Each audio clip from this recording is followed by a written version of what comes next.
लगने वाली फसल। नमस्कार प्यारे किसान साथियों, आज हम बात करेंगे दो ऐसी फसलों के बारे में।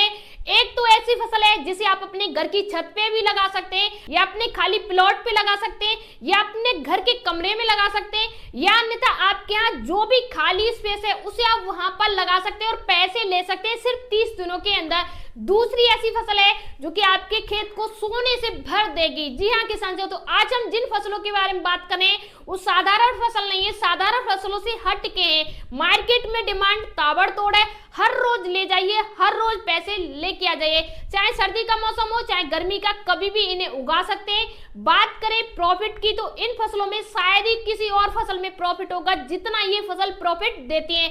बात करते किसान साथियों उन फसलों के बारे में, कौन सी वो फसलें और इन्हें आप कैसे लगाओगे। किसान साथियों तो नंबर 1 फसल की बात करें वो है मशरूम की खेती। यानी मशरूम की खेती या तो आप खेत में कर सकते हैं या आप घर पे कर सकते हैं। खेत में करेंगे तो हमें इसका पूरा सेटअप बनाना पड़ेगा, या हम घर में करेंगे तो घर के एक कमरे में कर सकते हैं, या घर की छत पे कर सकते हैं, या खाली प्लॉट में कर सकते हैं। मशरूम की एक ऐसी खेती है जहां पर आप 10 बाई 10 के कमरे से भी शुरू कर सकते हैं। प्रॉफिट की बात करें तो ये 1 किलो फसल 300 रुपए प्रति किलो से लेके 1000 रुपए प्रति किलो जाती है।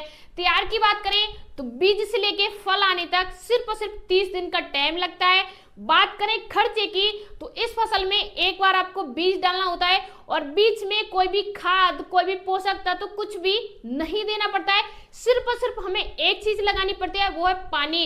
सिर्फ पानी से ये तैयार हो जाता है, बाकी हमें कुछ ज्यादा खर्चा करना ही नहीं होता है। अगर बात करें आप इसे कैसे लगाओगे तो सबसे पहले आपको वर्मी कंपोस्ट खाद लेना है, और साथ ही साथ जो भूसा होता है, चाहे गेहूं का भूसा हो सकता है, चाहे धान का भूसा हो सकता है, किसी भी प्रकार का खराब भूसा है, सड़ा हुआ भूसा है, उसी भूसे को आपको एक पाउच में या आपको एक ट्रे पे किसी भी प्रकार से आपको रख के वर्मी कंपोस्ट खाद मिला के और कोकोपीट मिला के मिक्स करके और उसी का आपको एकदम ऐसा न्यूट्रिशन वाला खाद तैयार करना है, और उसी में आपको बीज डाल के और पिछले 2 से 3 दिन के लिए रख देना है। हमारा फल अंकुरित होके आ जाएगा।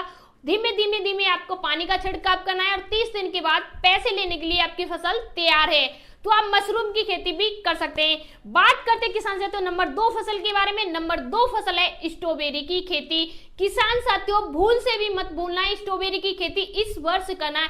जिन किसानों ने पिछले वर्ष स्ट्रॉबेरी की खेती की थी वो किसान चाह रहे हैं कि इस बार कोई और किसान न करे, वही करे, क्योंकि मंडी का भाव पिछली साल काफी अच्छा रहा था। अगर आपका खेत खाली पड़ा है और आपको अच्छी कमाई चाहिए 3 से 4 महीने के अंदर, तो आप स्ट्रॉबेरी की खेती कर सकते हैं। इस खर्चे की बात करें स्ट्रॉबेरी की खेती में कितना खर्चा आता है, तो स्ट्रॉबेरी की खेती में कितना खर्चा आता है, तो स्ट्रॉबेरी की खेती में जो भी खर्च आता है वो सबसे ज्यादा जो खर्च होता है वो होता है पोषक तत्व का। जैसे आप यूरिया लगा रहे हैं, डीएपी लगा रहे हैं, एनपीके लगा रहे हैं, पोषक तत्व जो होते हैं उनमें खर्चा आता है, बाकी की इसमें काफी कम खर्चा आता है। इसमें रोग की बात करें तो 2 से 3 रोग आते हैं, ज्यादा रोग नहीं आते हैं। मंडी भाव की बात करें तो 400 रुपए प्रति किलो से लेके 1000 रुपए प्रति किलो मंडी में आप इसे सेल कर सकते हैं। तैयार की बात करें तो सिर्फ 2 से लेके 3 महीने में पहली हार्वेस्टिंग कर सकते हैं, यानी 3 महीने बाद आप मंडी में ले जाके सेल कर सकते हैं। उत्पादन की बात करें तो 1 बीघा भूमि से आप कम से कम 3 से 4 लाख का उत्पादन ले सकते हैं स्ट्रॉबेरी की खेती से, वो भी 3 से 4 महीने के अंदर। यानी 3 से 4 महीने में पूरी फसल खत्म हो जाती है, उसके बाद आप नेक्स्ट कोई फसल लगा सकते हैं। तो इनमें से आप दोनों में से कोई एक फसल लगा सकते हैं। अगर दोनों में से किसी के बारे में डिटेल विस्तार से जानना है कि कैसे करेंगे पूरी तैयारी, तो आप कमेंट बॉक्स में पूछ सकते हैं। मिलते हैं ऐसी इंटरेस्टिंग वीडियो के साथ, तब तक के लिए धन्यवाद।